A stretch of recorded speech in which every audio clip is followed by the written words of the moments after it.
চাঁদপুরে আজ বৃষ্টি না হলেও ধীরে পানি নামতে থাকায় ভোগান্তি কমেনি শহরের বাসিন্দাদের।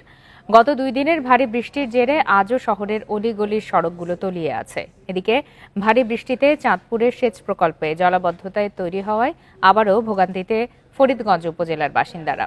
এছাড়া শাহরাস্তি উপজেলা ও হাজীগঞ্জ পৌর এলাকায় খালের ওপর প্রতিবন্ধকতা থাকায় জলাবদ্ধতার পাশাপাশি বিভিন্ন সড়কে খানাখন্দের জেরে বেড়েছে ভোগান্তি।